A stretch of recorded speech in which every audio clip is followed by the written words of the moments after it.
নমস্কার, কেমন আছেন সবাই? তো দেখুন, আমি আপনাদের সবার সাথে ভিডিও করি, হাসানোর চেষ্টা করি, কোনো গালাগালি কিছু দিই না।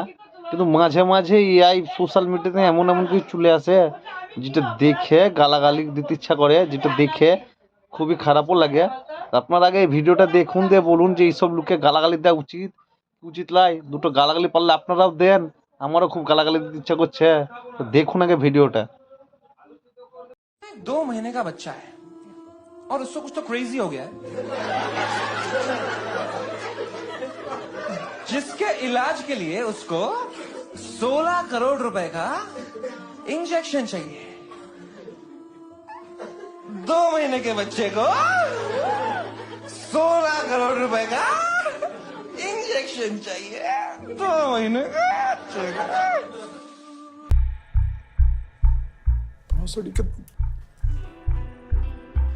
मैम आप बताओ, ठीक है, अगर आप वो माँ होती और आपके बैंक में 16 करोड़ रुपए आ जाते और 2 महीने का बच्चा होता, एक बार तो अपने पति को देख के बोलती ना,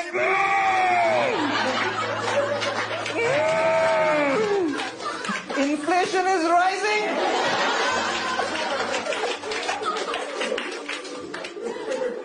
क्योंकि कोई गारंटी नहीं है बच्चा बचेगा और इंजेक्शन के बाद ना यार मर भी सकता है। सोचो क्या लॉस होगा मर गया इंजेक्शन के बाद। और उससे भी खराब सोचो 16 करोड़ के इंजेक्शन के बाद बच्चा बच गया और फिर হাই রে কমেডি, হাই রে সোশ্যাল মিডিয়া। ইয়া 2 মাসের বাচ্চাটাকেও ছাড়লো না রে। ইয়া দেখুন, ইয়া তো আছে জানোয়ার, ইয়ে তো শান্তির ছেলে আছে। ও অডিয়েন্স গুলো কেমন, যারা এইটা শুনে শুনে আবার হাসছে, ওকে ধরে লেথাচ্ছে না কেন, জুতো দিয়ে মারছে না কেন? ওখানে যদি আমি থাকতাম, ওইখানে সবার সামনে জুতা খুলে ওকে লেথাতাম। এরকম অডিয়েন্স হওয়ার থেকে লা হওয়াই ভালো। জুতা খুলে সবার সামনে করে লাফাতাম।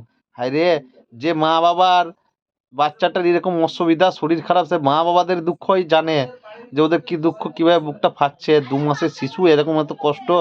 আর ওদের কেলে তোমরা ইয়ার্কি করছো, হাসছো, ঠাট্টা করছো। তোমাদের পরিবারে ভগবান যেন এরকম কোনদিন কোনদিন না হয়, তাহলেই তোমরা বুঝবা বাচ্চার মায়া কাকে বলে, কষ্ট কাকে বলে। আর কোনোদিন কোনো মা বাবাই চায় না যে তার সন্তানদের কিছু হোক। তার জন্য কোনো টাকা পৃথিবীতে কোনো অ্যামাউন্ট লাই যে মা বাবার সন্তানকে কিনতে পারে। সন্তান তাদের কাছে সব থেকে বড় দামি। সন্তান বিক্রি হয় লাই, সন্তানের থেকে বড় দামি জিনিস লাই। কত টাকা পয়সা দাও, তাও সন্তানের থেকে বড়, মা বাবার থেকে বড় দামি জিনিস লাই। সম্পর্ক সব থেকে বড়। এইটাই যদি বুঝতে হয় এইসব ছেলেপিলেরা, তাহলে এইভাবে কমেডি করতে লাই। আপনারাই বলবেন এরকম শান্তির ছেলে জানোয়ারদেরকে কি বলা উচিত, এদেরকে গাল দেওয়া উচিত কি গাল দেওয়া উচিত নয়। নমস্কার, ভালো থাকবেন।